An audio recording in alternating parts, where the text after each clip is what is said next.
ध्येय टीवी के daily MCQ कार्यक्रम में आप सबका स्वागत है। शुरू करते हैं आज का पहला सवाल। दिव्यांगों को कृत्रिम अंग प्रदान करने को लेकर जयपुर फुट टीम ने किस देश का भ्रमण किया है? आपके ऑप्शंस हैं ए बहरीन, बी सीरिया, सी इराक या फिर डी यमन।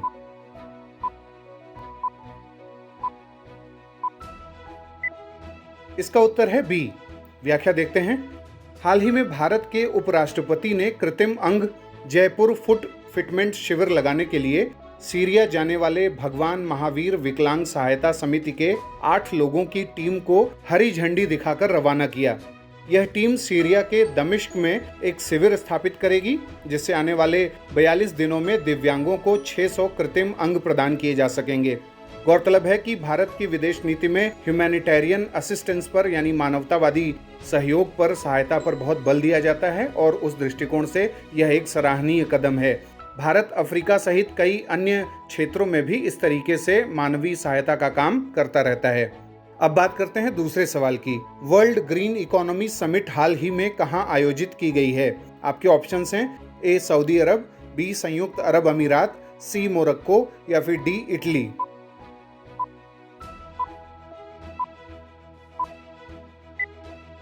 इसका उत्तर है बी। व्याख्या देखते हैं।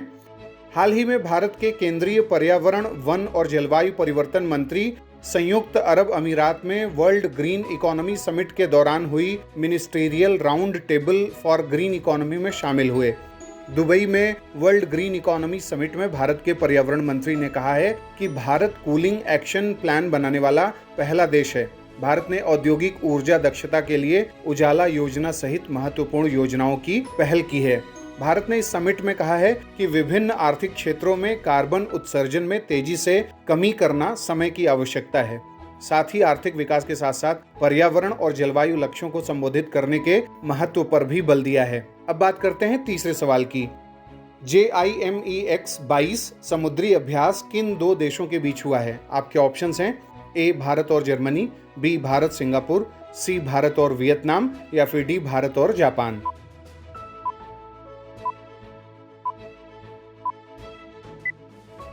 इसका उत्तर है डी। व्याख्या देखते हैं। भारतीय नौसेना द्वारा आयोजित जापान भारत समुद्री अभ्यास 2022 का छठा संस्करण JIMEX 22 बंगाल की खाड़ी में हाल ही में संपन्न हुआ। इसके पश्चात दोनों पक्षों ने 17 सितंबर 2022 को पारंपरिक स्टीम पास्ट के साथ एक दूसरे को विदाई दी। Flag office commanding eastern fleet के रियर एडमिरल संजय भल्ला के नेतृत्व में भारतीय नौसेना के जहाजों और Japan maritime self defence force के जहाजों इजुमो और ताकानामी ने रियर एडमिरल हिराता तोशियुकी के नेतृत्व में सप्ताह भर चलने वाली इस अभ्यास में भाग लिया। 2012 में अपनी स्थापना के बाद से इस अभ्यास के माध्यम से JIMEX की 10वीं वर्षगांठ मनाई गई है। अभ्यास के दौरान दोनों नौसेनाओं के बीच आपसी समझ और पारस्परिक सामंजस्य को और मजबूत किया गया है। अब बात करते हैं आज के चौथे सवाल की। हाल ही में केंद्र सरकार के मंत्रालय द्वारा आयोजित है ए महिला और बच्चों के लिए वेलफेयर स्कीम, बी ट्रांसजेंडर के लिए बीमा सुविधा, सी फसल सुधार पर राष्ट्रीय स्तर के हैकथॉन 3.0 या फिर D central armed police forces का आधुनिकीकरण।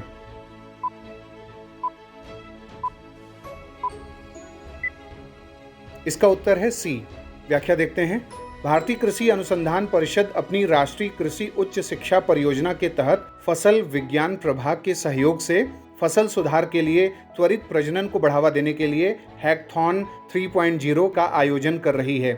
राष्ट्रीय शिक्षा नीति 2020 के माध्यम से भारतीय प्रधानमंत्री के दृष्टिकोण को आगे बढ़ाते हुए यह कार्यक्रम छात्रों, संकायों यानी फैकल्टीज, उद्यमियों, नव प्रवर्तनकर्ताओं यानी इनोवेटर्स और अन्य लोगों को फसल सुधार के लिए नवाचार को बढ़ावा देने हेतु नवीन दृष्टिकोण और प्रौद्योगिकी समाधान यानी टेक्नोलॉजिकल सॉल्यूशन प्रदर्शित करने का अवसर प्रदान करेगा।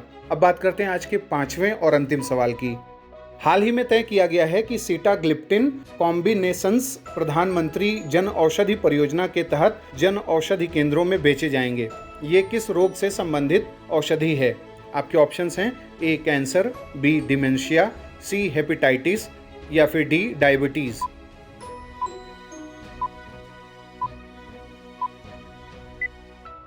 इसका उत्तर है डी। व्याख्या देखते हैं। फार्मास्यूटिकल तथा medical devices bureau of India यानी पीएमबीआई के मुख्य कार्यकारी अधिकारी रवि दधीच ने प्रधानमंत्री जन औषधि परियोजना के अंतर्गत मधुमेह यानी डायबिटीज के लिए दवाओं का नया वेरिएंट सीटाग्लिप्टिन सभी के लिए किफायती मूल्यों पर बिक्री के लिए लॉन्च किया है। पीएमबीआई ने अपने सभी जन औषधि केंद्रों में दवाओं के नए वेरिएंट सीटाग्लिप्टिन और इसके कॉम्बिनेशन को शामिल किया है। प्रधानमंत्री जन औषधि परियोजना के अंतर्गत पीएमबीआई ने किफायती कीमतों पर मधुमेह की दवाओं का जो नया वेरिएंट प्रस्तुत किया है वह मधुमेह के रोगियों के लिए काफ़ी लाभकारी साबित होगा। तो ये था आज का हमारा डेली एमसीक्यू कार्यक्रम। आपके 5 में से कितने सवाल सही हुए, कितने गलत, आप हमें कमेंट बॉक्स में बताएं। अगले कार्यक्रम के साथ जल्दी हाजिर होंगे। इजाज़त दीजिए, नमस्कार।